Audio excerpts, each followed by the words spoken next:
कैसे हैं आप? अस्सलाम वालेकुम व्यूअर्स, मैं हूं मैमुना मुस्लिमा। तो आज मैं आप लोगों के साथ शेयर करने वाली हूं बहुत ही इजी पीजी सी रेमेडीज, जिनको अगर आप फॉलो करते हैं तो आपके बालों के जितने भी इश्यूज हैं वो खत्म होने लगेंगे। तो चलिए जल्दी से वीडियो को स्टार्ट कर लेते हैं, क्योंकि इनके मुतालिक बहुत सारे क्वेश्चंस कमेंट सेक्शन में रेज होते रहते हैं कि आप ही हेयर फॉल स्टार्ट हो गया है, बालों में बहुत ज्यादा गंजपन आने लगा है, बाल सर से उड़ने लगे हैं, बहुत ज्यादा डैंड्रफ का इशू है और बालों की लेंथ है वो तो इंक्रीज होती ही नहीं, जो मर्जी ट्राई कर लें। तो मैंने इन तमाम रोलों के लिए बहुत सारी रेमेडीज और बहुत सारी DIY ऑयल बनाकर आप लोगों के साथ अपने चैनल पर ऑलरेडी शेयर किए हुए हैं। बट होता यह है कि कुछ नए आने वाले व्यूवर्स को नहीं पता होता कि ये वीडियोस ऑलरेडी चैनल पर मौजूद हैं, वो फिर दोबारा यही वाले क्वेश्चंस कर देते हैं। तो ये वीडियो जो है इसमें मैं आप लोगों के साथ एक नहीं, दो नहीं, बल्कि चार रेमेडीज शेयर करने वाली हूँ।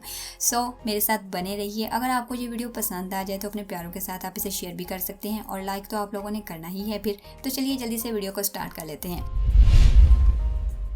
सबसे पहले मैं आप लोगों के साथ शेयर करने वाली हूँ हेयर फॉल के लिए। हेयर फॉल के लिए वैसे तो मैंने बहुत सारी इफेक्टिव रेमेडीज और ऑयल अपने चैनल पर बनाकर आप लोगों को दिखाए हुए हैं। अगर आपने नहीं देखे तो उनमें जाकर कोई ऑयल डिटेल में देखना चाहते हो तो देख सकते हो, क्योंकि यहाँ पर मैं बहुत फास्ट सी रेमेडीज आप लोगों के साथ शेयर करने वाली हूँ। ये बात आप लोग नोट कर लीजिए कि ब्लड सर्कुलेशन अगर हमारे स्कैल्प में अच्छी होगी तो हेयर फॉल ऑटोमेटिकली कम होगा। तो ब्लड सर्कुलेशन को इंक्रीज करने के लिए हम लोग यहाँ पर बनाने वाले हैं एक DIY हेयर ऑयल, जिसके लिए बस आपने करना ये है कि 3 सिंपल से ऑयल लेने हैं, जो आपको इजीली आराम से मार्केट से भी और अपने घर में भी मिल जाएंगे। सबसे पहले जो हम लोग ऑयल यूज करने वाले हैं वो है मस्टर्ड ऑयल, यानी कि सरसों का तेल 3 से 4 चम्मच, कैस्टर ऑयल जिसे अरंडी का तेल भी बोला जाता है 3 से 4 चम्मच, और एंड में हम इसमें ऐड करेंगे ऑलिव ऑयल यानी कि जैतून का तेल 3 से 4 चम्मच।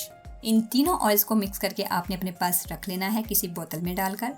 जब भी अप्लाई करेंगे इनको अच्छी तरह से शेक कीजिए और फिर अपने बालों पर अप्लाई कीजिए। वीक में 3 बार आपने अपने सर का मसाज करना है। मसाज के लिए आप फिंगर टिप्स ही यूज करेंगे, ना ही हथेली और ना ही नेल्स। हो सकता है नेल्स के थ्रू आपके सर में किसी किस्म का इन्फेक्शन या रिएक्शन हो सकता है, इसलिए हमेशा फिंगर टिप्स ही यूज कीजिए मसाज के लिए। इससे आपके ब्लड सर्कुलेशन इंक्रीज होगा। और दूसरी बात यह है कि जब भी ब्लड सर्कुलेशन को इंक्रीज करने की बात आती है तो एक्सरसाइज भी मस्ट है। तो आप लोग एक्सरसाइज भी 10 से 15 मिनट जरूर किया कीजिए। इससे भी आपकी बॉडी में ब्लड सर्कुलेशन इंक्रीज होता है, तो आपके स्कैल्प को भी ब्लड सर्कुलेशन जो है, खून की फराहमी अच्छे से पहुंचती है, और इससे आपका हेयर फॉल आहिस्ता आहिस्ता कम होने लगता है। और इसी के साथ मैं आपके साथ एक और बहुत ही बेहतरीन सी टिप शेयर करती चली जाती हूँ हेयर फॉल के हवाले से। वो ये कि वीक में एक बार नहाने से 1 घंटा पहले सादा दही लेकर अपने सर पे मसाज कीजिए, और उसके बाद किसी भी माइल्ड से शैम्पू से अपना सर वॉश कर दीजिए। इससे भी आपका हेयर फॉल आहिस्ता आहिस्ता कम होने लगेगा। और ये दोनों रेमेडीज अगर आप 2 माह मुसलसल इस्तेमाल कर लेते हैं तो इंशाल्लाह ताला आपका हेयर फॉल कम हो जाएगा।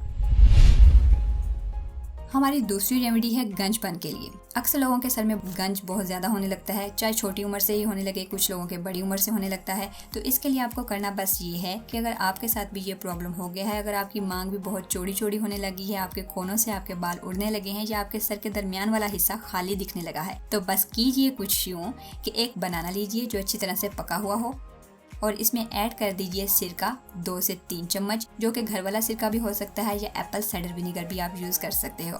और इसके बाद आपने इसमें ऐड करना होगा लीमू 2 से 3 चम्मच। इन तीनों चीज़ों को यकजा करने के लिए आप किसी ब्लेंडर में डालकर अच्छी तरह से मिक्स कर लीजिए। जब ये अच्छे से पेस्ट बन जाए तो इस पेस्ट की एक थिक लेयर वहाँ पर अप्लाई कीजिए जहाँ पर आपके सर पर बाल नहीं है, और कुछ देर लगा रहने दीजिए। इसके बाद आप इसे अच्छी तरह से मसाज कीजिए उसी एरिया पर और वॉश कर दीजिए।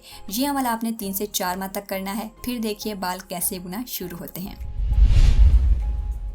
नंबर 3 पर जो हमारे पास रेमेडी है वो है सर में खुश्की और सिकरी। बालों के लिए सर में सिकरी और खुश्की पैदा होना बहुत ज़्यादा नुकसानदेह है, क्योंकि इससे बहुत ज़्यादा हेयर फॉल होने लगता है और हमारे बाल बहुत कमज़ोर दिखने लगते हैं।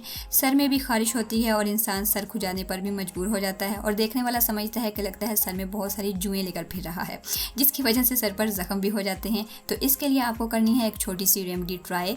बस आपने करना कुछ यूँ है कि सबसे पहले आपने लेना है नारियल का तेल, और इसमें ऐड कर देना है मेहंदी का तेल बराबर मिकदार में। इन दोनों चीज़ों को आपने जब भी अप्लाई करना है थोड़ा सा गर्म करना है और अपने सर का मसाज कीजिए।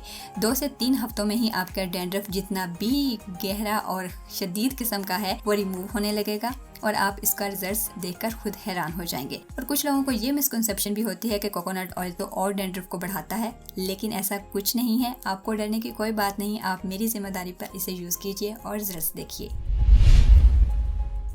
और एंड में बारी आती है बालों की लेंथ को इंक्रीज करने की। बहुत सारे लोग पूछते हैं कि बालों की लेंथ इंक्रीज नहीं होती, चाहे जो मर्जी रेमेडी जो मर्जी टोटका यूज कर लिया जाए। लेकिन जो आज रेमेडी आप लोगों के साथ शेयर करने वाली हूँ ये मैंने खुद आजमाई हुई है। बस आपने करना कुछ यूँ है कि कोलंजी लीजिए 2 से 3 चम्मच और इसे जलाकर अच्छे से राख बना लीजिए।